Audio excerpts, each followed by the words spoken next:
In the world of financial crime, few stories are as audacious and shocking as that of Allen Stanford. This Texas billionaire built an empire on lies, deceiving thousands of investors out of $7 billion in one of history's largest Ponzi schemes.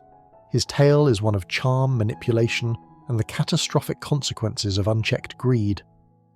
Robert Allen Stanford was born in 1950 in Mexia, Texas. He grew up with big ambitions, eventually attending Baylor University where he studied finance.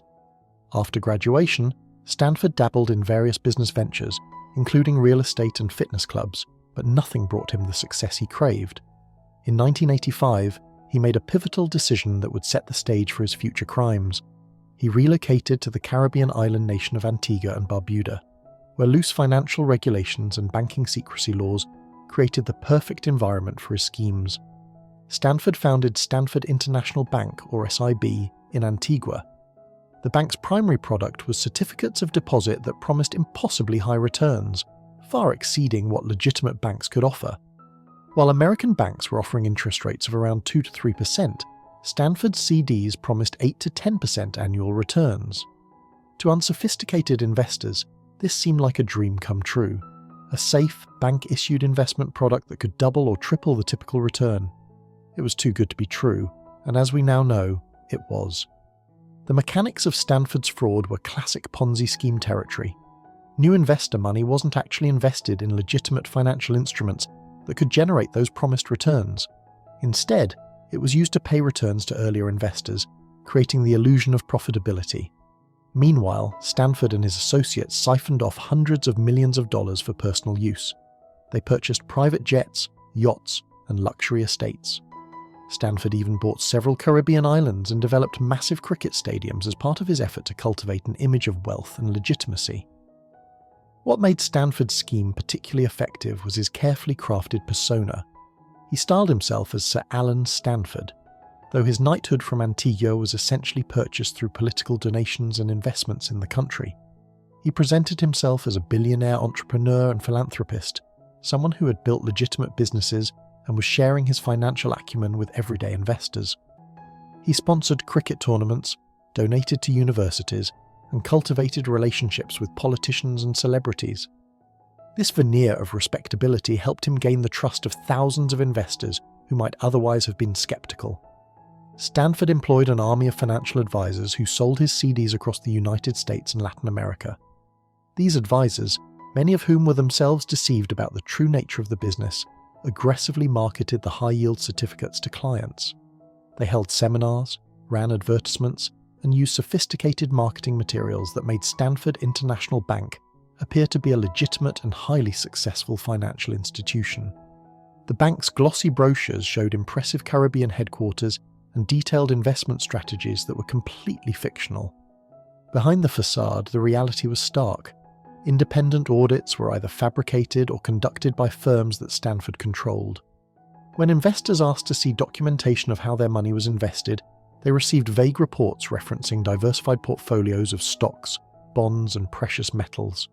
In truth, the vast majority of investor money had vanished into personal expenditures, real estate purchases, and payments to earlier investors. By the mid-2000s, the scheme had grown massive, with over 30,000 investors from 113 countries holding certificates of deposit totaling $7 billion.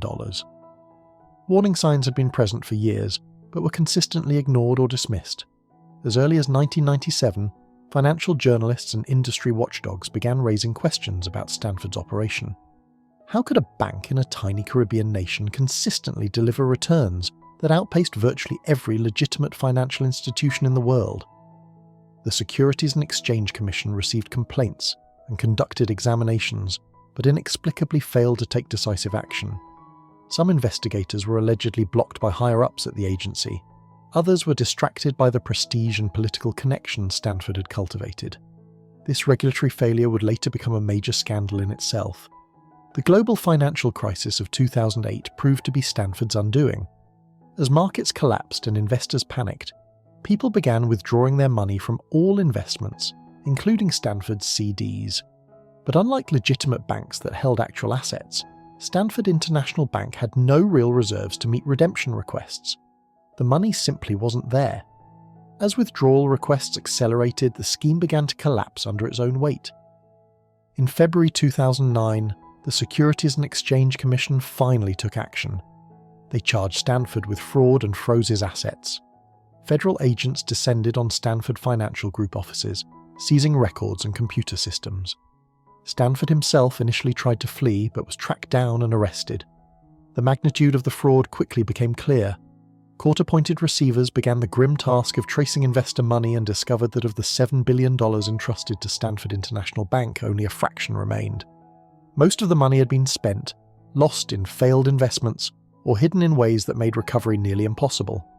The human cost of Stanford's crimes was devastating. Thousands of investors, many of them retirees who had entrusted their life savings to what they believed was a safe bank deposit, lost everything. Families who had carefully saved for decades saw their nest eggs disappear overnight. Small businesses that had invested surplus cash to earn those promised high returns were wiped out. In Venezuela and other Latin American countries where Stanford had aggressively marketed his products, entire communities were financially destroyed. Stanford's trial was delayed for years due to concerns about his mental competency. After being arrested, he was assaulted by a fellow inmate in prison and suffered injuries that he claimed caused brain damage and memory loss. Prosecutors argued this was an act to avoid prosecution. Eventually, in 2012, Stanford stood trial in Houston federal court. The evidence against him was overwhelming. Former employees testified about the fraud. Financial records showed the misappropriation of billions of dollars. Victims gave emotional testimony about their losses. Stanford maintained his innocence throughout, claiming he was a legitimate businessman who had been destroyed by the financial crisis and overzealous regulators. But the jury didn't believe him. After a 6-week trial, he was convicted on 13 counts of fraud, conspiracy, and obstruction. The judge sentenced him to 110 years in prison and ordered him to forfeit over $5 billion. At age 62, it was effectively a life sentence. The aftermath of the Stanford scandal raised troubling questions about regulatory oversight and the vulnerability of investors to sophisticated fraud. How had Stanford operated for so long despite numerous red flags? Why had the SEC failed to act on early warnings? Investigations revealed a pattern of incompetence and possible corruption within the agency's oversight operations. Some SEC examiners who investigated Stanford later went to work for him, creating obvious conflicts of interest.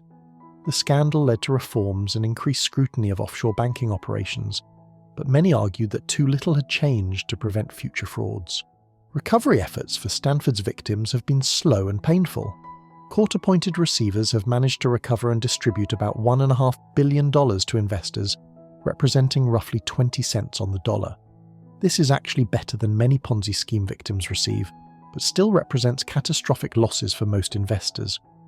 The legal battles over remaining assets continue, with investors competing with government agencies and other creditors for any remaining funds. Today, Allen Stanford sits in a Florida federal prison, maintaining his innocence and continuing to appeal his conviction.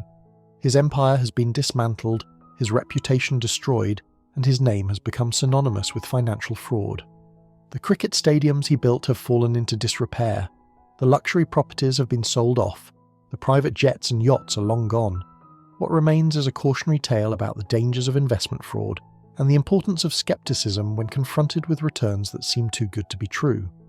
The Stanford Ponzi scheme stands as a reminder that behind every financial criminal's facade of success and legitimacy often lies a house of cards waiting to collapse, leaving devastation in its wake.